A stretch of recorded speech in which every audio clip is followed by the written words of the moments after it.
وعلى رسوله الكريم أما بعد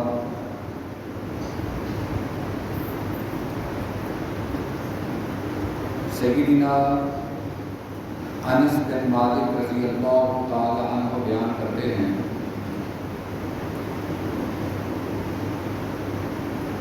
کہ نبی کریم صلی اللہ علیہ وسلم ایک دفعہ تشریف لے جا رہے تھے، راستے میں ایک کھجور پڑی دیکھی۔ آپ نے فرمایا لولا انی اخاف ان تکون من الصدقہ لاکلتها، اگر مجھے اس بات کا خطرہ نہ ہوتا کہ یہ کھجور صدقے کی ہو سکتی ہے تو میں اسے کھا لیتا۔ یہ بخاری شریف کی حدیث مبارکہ ہے، مسلم شریف میں بھی موجود ہے۔ اس حدیث سے جہاں کئی مسائل اخذ کیے جا سکتے ہیں، دو بنیادی مسئلے آپ کی خدمت میں عرض کرتا ہوں۔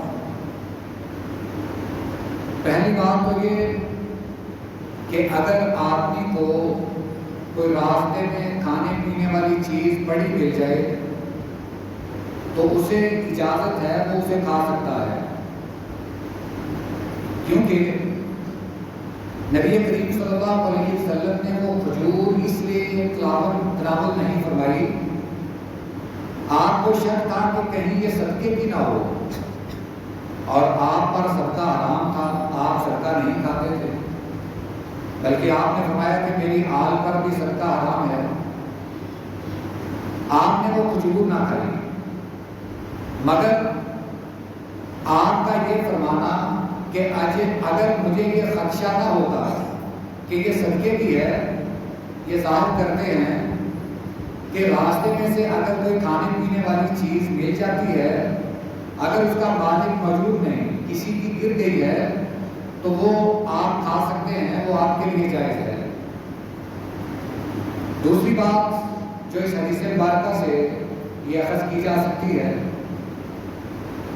وہ یہ کہ ہم صدقے کے مال سے کس قدر بچ سکتے ہیں۔ صدقہ دو قسم کا ہے، ایک نفلی اور ایک فرض۔ آیا ہم صدقہ کھا سکتے ہیں یا نہیں؟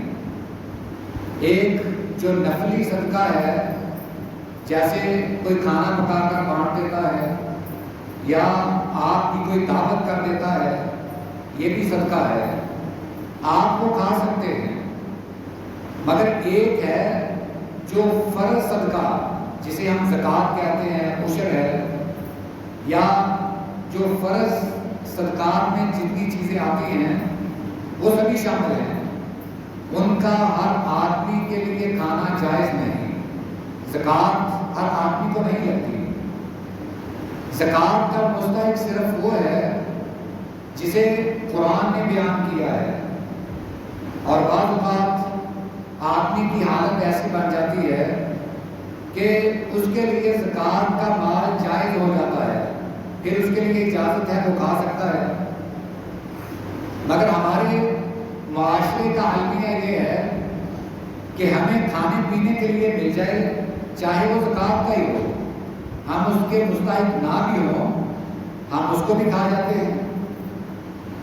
ہمارے آج کل گلی محلوں میں جگہ جگہ پر یہ ویلفیئر کے تحت، یہ ٹرسٹ کے تحت ڈسپینسریاں بنی ہیں، وہ زکوٰۃ بھی اکٹھی کرتے ہیں، وہ لوگوں کے صدقات و خیرات کے ذریعے سے ادارے چلا رہے ہیں۔ افسوس کی بات یہ ہے کہ ہم ایک اسلامی ملک میں رہتے ہیں، مگر یہاں اسلام کا نفاذ نہ ہونے کی وجہ سے ہمیں اسلامی تعلیمات کا علم نہیں۔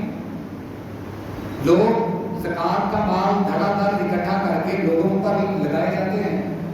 یہ ڈسپینسریوں میں سے ایک 10-20 روپے کی پرچی بنتی ہے، وہ ڈاکٹر چیک اپ کرتا ہے اور دوائی فری مل جاتی ہے۔ ایک آدمی جو صاحب حیثیت ہے وہ بھی کہتا ہے کہ میں اب 500 500 1000 روپیہ ڈاکٹر کی فیس کہاں ادا کروں، یہیں سے دوائی لے لیتا ہوں، بخار ہے یا چھوٹی موٹی مجھے کوئی تکلیف ہے اس کی دوائی لے لیتا ہوں۔ اب اس پر زکوٰۃ لگتی نہیں، مگر وہ اس ڈسپینسری سے یا دوا خانے سے دوا لیتا ہے جہاں زکوٰۃ کا مال اکٹھا ہوتا ہے۔ ہم کسی نہ کسی طریقے سے زکوٰۃ کا مال بھی ہڑپ کر رہے ہیں، جبکہ اس کی اجازت تب ہے، زکوٰۃ کا مال تو استعمال کرنے کی اجازت تب ہے جب آدمی کے پاس آخری رستہ رہ جائے اور کوئی حال نہ ہو۔ حتیٰ کہ ایک جو امیر آدمی ہے، اگر وہ مسافر ہے، کسی وجہ سے اس کی جیب کٹ گئی، سادے راہ ختم ہو گیا، کوئی مصیبت آ گئی، اسلام کہتا ہے کہ یہ بھی زکوٰۃ کا مستحق ہے۔ اگر سے اس کے پیچھے زمینیں ہیں، کوئی بڑا جائیداد یا فیکٹریوں کا مالک ہے، پھر وقت اس پر زکوٰۃ لگ سکتی ہے۔ مگر ہماری حالت ایسی نہیں، ہم اسی گلی محلے میں رہنے والے ہیں، ہمارا گھر بھی یہی ہے، اور ایسی ہماری فاقوں کی نوبت بھی نہیں کہ ہم دوائی کے پیسے ادا نہ کر سکتے ہوں، مگر ہم دھڑا دھڑ ایسی ڈسپینسریوں سے دوائیاں لیتے جا رہے ہیں۔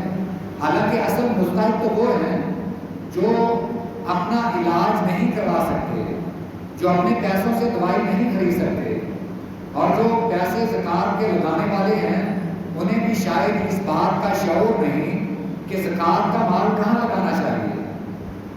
بڑے بڑے ہسپتالوں میں بھی وہاں تو خیر ایک الگ سے انتظام ہے، وہاں تو لوگوں کو بتا دیا جاتا ہے کہ اگر آپ نے فری دوائی لینی ہے یا فری ٹیسٹ کروانا ہے تو پھر اس کے لیے زکوٰۃ فارم بھرنا پڑے گا، وہاں تو یہ بتا دیا جاتا ہے، مگر وہاں بھی احتیاط نہیں ہوتی۔